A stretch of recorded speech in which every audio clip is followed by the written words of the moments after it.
There we go. And now I'm holding it down. Okay. Let me just stop the music. One. Let's just hope we're both in the picture. 1, 2. Good morning. We're off to Tavira to go and take a video just for you guys about Tavira. I've got a little bit of stock footage from a few summers ago that I'll throw in there, but I just want to try and give you an overview of Tavira. And it's a cold day in the middle of winter. It's 12 degrees. That's cold for us. And we're going to go and have lunch there, aren't we? Yes, we are. Where are we going to go? We're going to go to Artifact. Yeah, we found a place on TripAdvisor and we thought, okay, cool, let's go to Artifact because it's got amazing reviews. So let's head over there and we'll take a few photos. Sorry. All right, let's start off with a little bit of location information. So Tavira is east of Faro. It's about 30 kilometers due east. But as you can see, zooming into Tavira, you'll pick up the coastal formations with the Rio Formosa and the Rio João emptying into the Rio Formosa. So now the highway goes all the way across the Algarve and the A22. And as you can see where Tavira is placed in relation to the highway. So it's well situated right on the highway. The 125, which is our main road, you may have come across. And fun fact, it'll take you about 2.5 hours to cross the Algarve on the 125, whereas it'll take you about just over an hour on the A22. Obviously the A22 highway is a toll highway, and I'm not sure, I'm sure you guys will be able to correct me in the comments, but it's about 30 euros if you go all the way from the east to the west on the tolls. Faro Airport is a quick 27 minutes from Tavira, so it's almost half an hour's drive. Now, in order to get from Faro Airport to Tavira, there are many ways you can do it. You can get on the bus, which will take an hour and 34 minutes, more or less, and it'll cost you anywhere between 5 and 15 euros. The train, between 4 and 7 euros, but you'll obviously have to shuttle into the train station, into Faro as well, so you'll take a little taxi to get into the train station.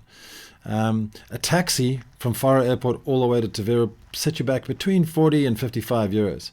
And the drive, it'll just 4 to 7 euros, obviously, if based on gas and tolls. All that information is from our friends over at roamtorio.com, so I'm not just making that up. Okay, just so you know what's coming up in this video, we've already done our first point, which is all about access and location of Tavira. The second point is a little bit about the history of Tavira, and it's not obviously going to be in depth, but I did have a long chat with an historian a long time ago about the Algarve, and Tavira seems to be one of the hot spots of history in the Algarve, so we'll get into that. The third thing is we'll talk about, as usual, about shops and where the shops are, the shopping centers, the mini markets, the markets themselves, and etc., etc., etc.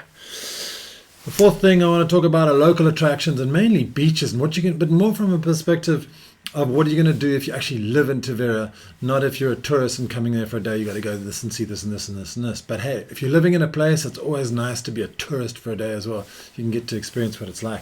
The fifth element we talk about are schools. I know not everybody wants to have schools because not everyone's got school-going kids or kids of a school-going age, but I will dwell on it and just talk about a little bit about international schools, where they are, and obviously all the public schools, which they are everywhere. And number 6, we'll talk about medical facilities and where are the pharmacies or the chemists or drugstores, if you want to call them. I think that's what you call them in America. And where hospitals, if there are any hospitals, and where to go for your nearest hospital. And the last thing I'll touch on briefly is because I'm still a little bit cautious about getting into this because it's so different for everybody. And the best thing to do is, I'm talking about real estate.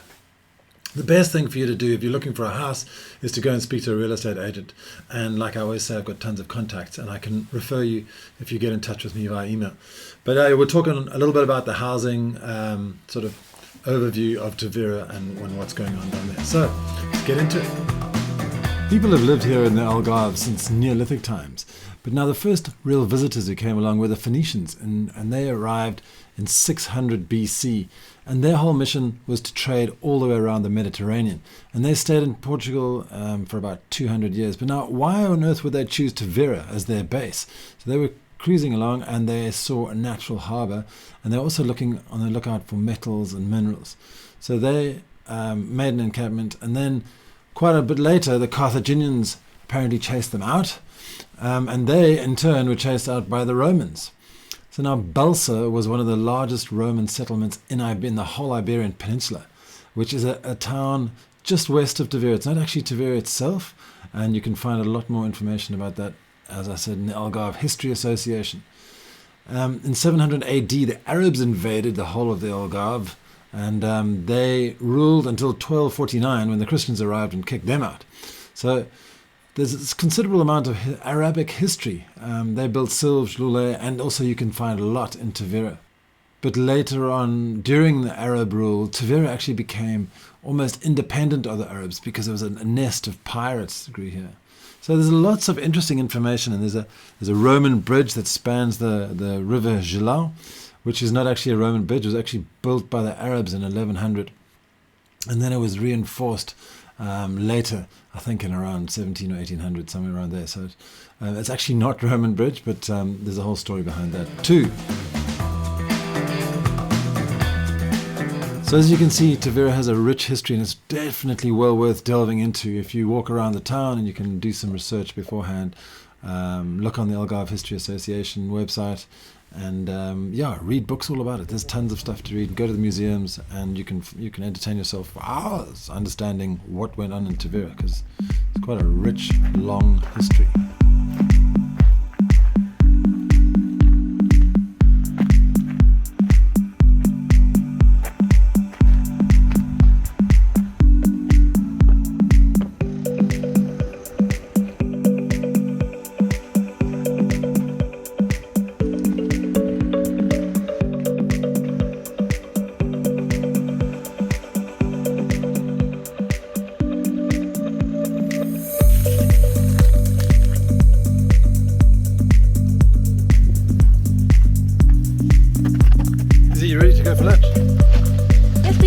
Yes, please. I'm hungry.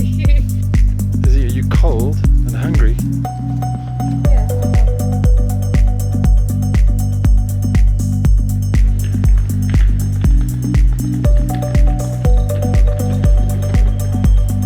Let's go pick any restaurant. So you happy? Because you were starving. We're in restaurant Pastel.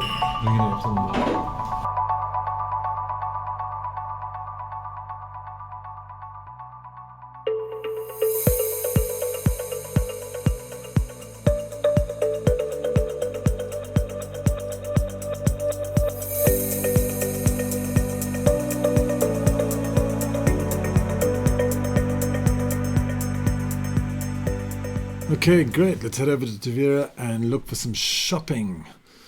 So now Tavira is actually, for a long time, it's been a town in the far east of the Algarve, which hasn't had many facilities there.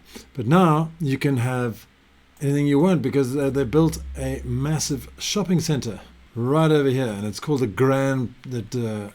Tavira Grand Plaza. And it's got everything you want inside there. So it's a shopping center that's filled with Continent and all kinds of other shops and everything that you would.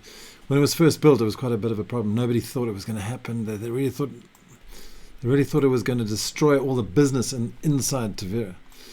So now the complete opposite of the Continent and the Grand Plaza shopping center is the market, which is over here, just west of the Rio Gilau. And every single day from 7 a.m. to 3 p.m. this market's open, except for public holidays and things. And you can buy whatever you want there, all nice, amazing, fresh stuff, and it's great. So it's dotted throughout Tavira. Lots of mini markets and supermarkets and things like that. But one of the most prominent ones is as you drive into Tavira on the N270 from the highway, you get to this big roundabout with the boat on it, the Vela, and you carry on, you drive up here, and this is Pingados over here. Okay, so there's Pingados over there. A little bit further down the road, you get to Aldi supermarket, which is over here as well. So there's a large supermarket there. Also, right next to the train station, which comes in over here, is Lidl, and this is Lidl over here, where you can get some great stuff from the supermarket as well. So that's about it for the shopping centers in Tavira. Okay, so what's to do in Tavira? Well, there's a very unique beach just to the west of Tavira. I'll zoom out. When you see me zooming out, you'll understand where it is. But you come along here past Pedras del Rey, you go walk across this bridge, and you can catch a train from here. It's a small little train. I think it's a steam train. And it takes you to this beach. And at this beach is a restaurant and everything in normal times. Obviously, it's COVID right now, so everything's a bit crazy. And there's a graveyard of anchors. It's the weirdest thing. There's just lines and lines and lines of massive big anchors from boats just buried in the sand in a geometrical way. It's quite incredible. So that's a really lovely long beach. There's hardly anybody ever goes there because it's quite remote to do it. I mentioned Balsa a little bit earlier on, which is the old Roman town. I'm not sure if you can actually visit there, whatever, but it's near this place called Tordedaires, and that's halfway between Luz and Fuzeta, which is over here. So this is where it was. I'm not sure. As I said, I'm not sure whether you can visit it or not. But now, getting further back, where were we? We were on the beach at Praia de Barril. And so you can see this massive long beach. It's called Tavira Island because the Rio Formosa has 5 barrier islands, and this is the second, and it's all coming along. So if you want to get out to the beach in Tavira, you can't drive there because there's no cars allowed in those islands, and there are no bridges either. So what you need to do is you've got to jump into the middle of Tavira, and here is a dock over here.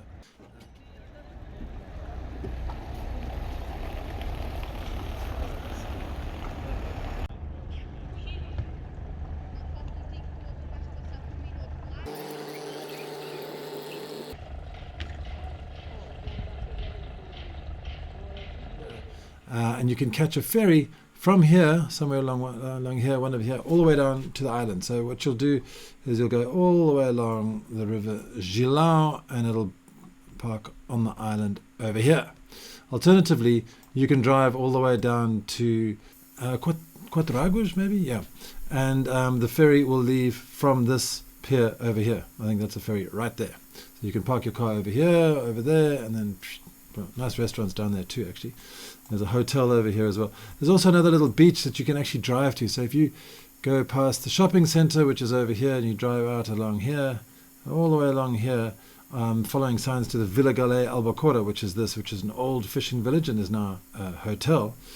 And you carry on straight down past the Fort de Ratu, which is this fort over here. It's an old ruined fort. Carry on down here, and you park over here, and you can relax on the beach over here, and you can swim it. Just be aware that Rio Formosa at high tide and low tide is quite different. So at low tide, it'll really, the beach will come right out here, and it might be a little bit muddy, but actually there's quite a bit of sand around there, so it's quite nice. This is where we paddled past when we paddled all the way across the Algarve. We paddled on our paddle boards 160 kilometers all the way across, which is quite fun. There are also more beaches over here which are harder to get to, and you might have to take a water taxi to get to the beaches on this side, and then you can jump over and relax on the beach there. What else is there to do in Tavira? Well, there's tons of hiking and things like that. If you go further into the interior, there's very, very hilly territory up here, and you can hike for as much as you want. There's the Via Algarviana, which actually hikes all the way across the Algarve from Spain all the way down to Sagres, and that'll pass up in the mountains near Cachopo. I wouldn't say mountains because they're more like hills, but you can just get in there, park your car, and just walk as long as you want. Okay. Are you a golfer? Well, and you're in luck. Tavira has a golf course. So if you just drive along the 125, which is our favorite road, where is it? There it is, driving all along there, over this little river, carry on to Cabanas. This is actually Conceição and Cabanas. You'll find Benamor Golf Course on your left. Now, it's one of the easier golf courses in the Algarve, one of the cheaper golf courses in the Algarve, but I've played it a lot, and I love it. It's great. Beautiful place. It really is nice. I know the president there. He's a fantastic guy. He's helping me out with another project as well, but he's an amazing guy. Really is good fun. Part of the Rotary, of course, as well. It's great. There's another couple of golf courses further east, Quinta de Ria and Quinta de Cima. And there's actually, there's 2 18-hole golf courses there. And then I've always thought that there were 3 golf courses over near Montegordo, Casamarim, and Vila Real Sant Antonio, but they're not. There's just 3 cities there, 3 towns, Montegordo, Vila Real, and Casamarim. And there are 2 golf courses, but one of the golf courses has 3 nines. So the Casamarim golf course has 3 nines, and I think this other one is called Quinta do Val. Okay, so if you want to play golf around Tavira, you're in luck. But if you want you can always drive further west and go down to all the big golf courses. There was a major cluster of golf courses down around the Golden Triangle here, but that's for another video. Okay, schooling in Tavira. Regarding international schools, first of all, there's one international school in Tavira, and the great place to find actually information about all international schools in the Algarve is going to the International Schools database. I'll put the link below in the description below, and you can see it across here. But now look, if you go to Tavira, see, look, there's a list on the left-hand side. You have all the schools, and they have all information about the schools, including the school fees, average school fees, etc., etc., etc. So the Colegio Santiago Internacional, which is the school here in Tavira, is open to kids. It's got a British curriculum, and it's ages 5 to 18. So it's a full school. So you can check that. You can go to that website and check more details about that. I've never been there, so I don't know what it's like. But yeah, you can go and review it. Okay, so Portuguese schooling. I've been a little bit confused about this for some time, maybe because it was different to my schooling in South Africa. But essentially, Portuguese schooling is divided into 3 basic divisions. Pre-primary, which is ages 3 to 5. And you'll see these beautiful old Portuguese schools. They all seem to have exactly the same architecture. I don't know if they were all built in exactly the same time, but they're scattered around the countryside. And I've even paddled through one because it's half submerged in a lake. But anyway, so that's besides the point. So as I said, 3 basic groups. So pre-primary, then there's basic schooling, and then there's secondary schooling. Now, basic schooling is divided into 3 cycles. Primeiro ciclo, segundo ciclo, and terceiro ciclo. The first cycle are grades 1 to 4. Second cycle is grades 5 to 6. And the third cycle are grades 7 to 9. And then they go on to the secondary education, which is 15 to 17 years of age. So I hope that gives you a basic understanding. Now, as I mentioned before, all schools in Portugal are divided into groups or agrupamentos. So there's a grupamento de escolas in Tavira. It's called Jorge. Let me just double check that. It's called Jorge Augusto Correia. And that's a group of 5 schools in Tavira Centre. Is it just me or is it confusing? But anyway, this one, let's start off with in Tavira with this one right next to the highway. No, it's right next to the train station. Okay, Escola Jorge Augusto Correia, and that's the name of the grupamento. So that's the main school, and it's a big school. I'm not sure exactly what's in it, but it sounds like, I'm not going to even venture to guess, but it sounds like a high school to me. Then there's the Colegio just down the road, Colegio Santiago Internacional, which is the international school, and that's for kids of all ages. Okay, let's zoom over to other side of the river, and then you've got a big school. There's actually 2 schools in one location. There's EB23 Dom Paio Perez and EB Horto do Carmo. So I would imagine that everyone's all taken care of there from primary school all the way to high school. Okay, and then over in Cabanas there's 2 schools as well, because Cabanas used to be it's like a satellite town of Tavira almost. It's a little bit further away, just over this river. And it was Conceição and Cabanas, which are 2 separate things, which now merged into one Junta de Freguesia. If you don't know what that is, I'm going to explain it a little bit later. Okay, so there's an EB1, which is Escola Básica Primeiro Ciclo, basic school first cycle in Conceição. And then there's another basic school down in Cabanas, right on the water. What a great location. Okay, so now you know where those schools are. You're welcome. Yeah, but the thing is, in Portugal, depending on where you live, you'll get allocated a school, so you don't exactly have a choice. And there is a list of the best schools in the country. But schools definitely warrant another video, or at least I think so. So if you'd like to see a video about schools and the school system, and maybe even chat to a couple of headmasters and headmistresses and teachers from schools around the Algarve, let me know in the comments. Pop a comment in below, and yeah, maybe we can sort something out. Love to hear whether you're keen. Okay, so medical systems in Tavira. Well, medical facilities in Tavira. Tavira doesn't have a big hospital. So what they do have is the government hospital, which is the Centro Saúde that every town has in the Algarve. And that is right over there. You can see Centro Saúde de Tavira. It's quite a big establishment on the outskirts of town. But it's a government. So I was trying to look for private hospitals, but there are no private hospitals in Tavira that I can find. There's Tavi Clinica, which is a clinic, and it's a collection of doctors, and I'm sure they do lots of other stuff there as well. And there's some good reports of a really good doctor there that I've heard from a friend who used him. He was amazing. So that's about it for medical facilities in Tavira. Obviously, there's lots of little clinics like physiotherapy clinics, and there's actually a dialysis clinic in Tavira as well. And there's also some labs, laboratories where they do analysis on blood work and things like that. But the closest large hospital, general purpose hospital that you get to, private hospital, would be out in Villarreal, Sant Antonio, just further to the east, which is probably about another 20 minutes drive. And that is a part of the HPA group, Hospital Particular Algarve, basically private hospitals of the Algarve, who are now expanding into the Alentejo, and they're getting really big. They also have hospitals in Faro and further west. So if you need hospitals generally, you probably have to go there and there. But I'm sure all your daily needs can get taken care of by the clinics and the doctors in Tavira. All right, I do apologize because I did say that I was going to talk about real estate at the end of this video, and I've changed my mind because this is getting so long.